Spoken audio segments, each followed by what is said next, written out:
The wind funneled down the valley like a freight train you could feel in your ribs.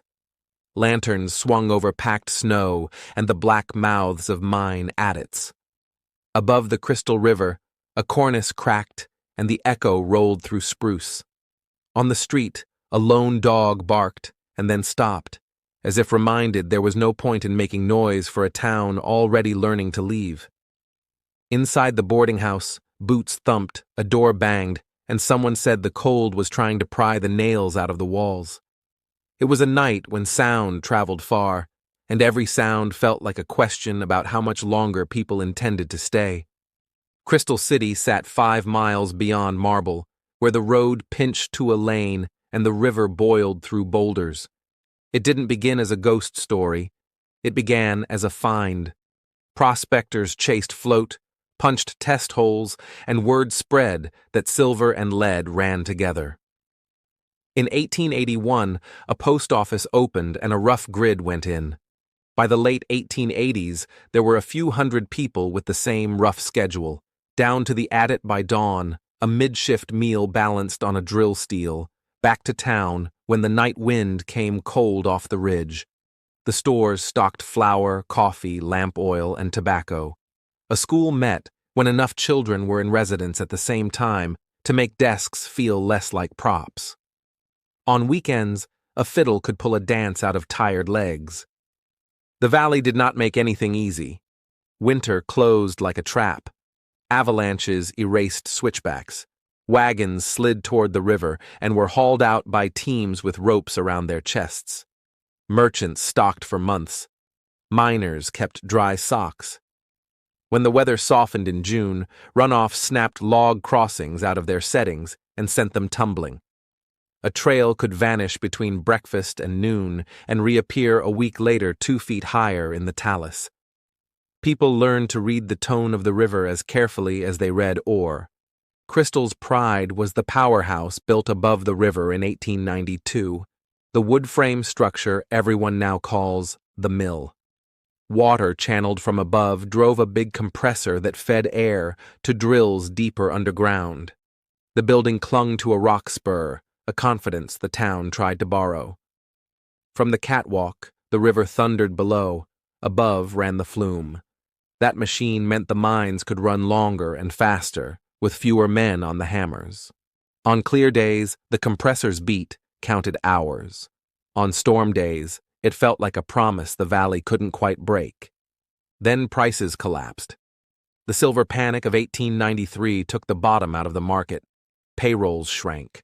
Shops kept IOUs in cigar boxes. Families packed trunks for easier ground. A few claims kept at lead and pockets of zinc, but the town's center of gravity shifted from next year to this week. Nights got sharper. A man who held out for better terms took a fist outside the assay office and stepped back in line. Men started watching each other the way they used to watch the sky. The valley made its own law even when a marshal wore a badge. There were fights that ended quick and one that didn't. A gambler tried to skip a debt and got dragged back by his boots. A claim jumper took a warning shot that nicked his hat and decided he didn't need a second. When a miner didn't show for shift and was found on the trail with his head against a stump and blood in the snow, the story turned to murder before the body reached town. Some said wolves, others said men. Either way, the ground took secrets without complaint. Rumor moved faster than freight. After the foreman fired 2 men for drinking, someone left butchered rabbit on his doorstep with a note. His wife packed before dawn. A mine owner cut wages, and suddenly tools went missing, and the forge burned so hot the chimney bricks cracked. People blamed spite. Others said it was the thing on the trail again, the same presence that made lanterns cough and horses roll their eyes white. In a place where wind rose from stillness and walked the road, a presence didn't need much to earn a name. By the mid-1890s, Crystal had the look of a place caught between breaths. Payday at the remaining mines drew men to town. The next morning blew the street clean. The powerhouse still hammered air into the mountain, but fewer drills took the feed. In spring, the river rose brown, and crews rebuilt the same washed corners. School met when it could. Sunday services took place in a room that was also a union hall, and on some nights, a boxing ring. People learned to hold two ideas at once. They loved the place, and the place might not love them back. The last fight worth a headline never made a paper. It happened behind the assay office as the light went from orange to bruised purple. A miner confronted a contractor over weights. The numbers didn't match the metal he knew he'd hauled. Voices rose. A crowd leaned in. The shove came hard. A bottle smashed. Somebody said a knife flashed. They rolled into shadow. By the time they were pulled apart, nobody was sure who had the blade or whether it mattered. 2 families packed that week without saying why. Practical reasons finished what rumor began. Freight stayed expensive. The grade beyond marble never got easier, and the railroads stopped short. Winters took tools and men. Avalanches buried tram towers. The market rewarded bigger camps with easier haulage. Families with means moved to Glenwood Springs, where hot pools eased backs and sidewalks were level. The rest filtered down valley toward ranch work or over to coal in Cardiff and Sunlight. By 1900, Crystal was thinner than the map suggested. A Saturday night might still draw a crowd. Tuesday sounded like a place remembering itself.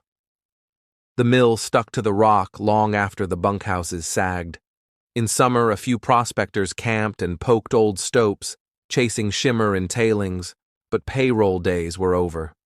One kept a notebook in a tin box by his cot. Weather, ore shows, and one line that repeats, voices on the trail after midnight. Anyone who has spent a night in a mountain valley knows how water and wind can talk. Still, he kept writing it down. What drove the last handful away wasn't one act or one winter. It was accumulation. It was the sense the valley had shifted its weight against them and wouldn't stop. A woman who stayed longer than most said the quiet got inside her head and made her hear her own footsteps twice. A blacksmith moved his anvil to marble and swore he slept better the first night, even with freight wagons clattering past. One spring, the teacher returned to check on her old rooming house and found a door open that she was sure she'd barred. She closed it, turned the key, and heard it click behind her as she crossed the street. She left the next morning without looking back. By the time the post office closed, leaving was muscle memory. Men packed what could be lifted, sold what couldn't, and called the rest for the next fool. The trail softened at the edges as fewer boots packed it tight. Porch nails loosened. People passed along the story of the miner on the stump and the fight behind the assay office. They added a light that crossed the river where there wasn't a bridge and footsteps on the mill catwalk long after the compressor fell silent. Truth and worry braided into something that felt like a reason to go. Walk the road in late summer as the river runs low and willow leaves flash pale, and you can see how a place built on hard numbers became a legend. The valley is green, mountains stepped back like shoulders, the old powerhouse clamped to its stone with the stubbornness that put it there. It's a quiet with weight, water over rock, wind through timber, wood breathing in sun. It doesn't ask you to believe in ghosts. It asks you to believe in what happens when a town runs out of margin and has no easy way in or out. The lost colony of Glenwood Springs never existed as a single camp that vanished in a night. What existed were small towns along the valley, Cardiff, Sunlight, Marble, Crystal, that rose and fell on ore prices, freight, winter, and human temper. One by one they went thin. Rumor and memory finished the job later. Crystal's story explains the rest. Murder never needed proof to unsettle a place where law rode in after the first trouble and left before the last. Greed didn't need a ledger to change how a street felt at dusk. And ghosts didn't need names to convince tired people to pick the downhill road. Deserted trails aren't always accidents. Sometimes a valley decides and tells you in 100 small ways. The men who pulled the last boards from the bunkhouse and the families who folded their linens knew it in the same place they knew the weather. They left because staying had become a bargain they couldn't afford. The town didn't vanish.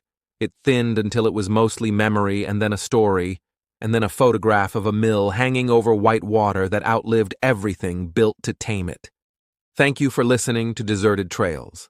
Subscribe for more forgotten stories from the old frontier.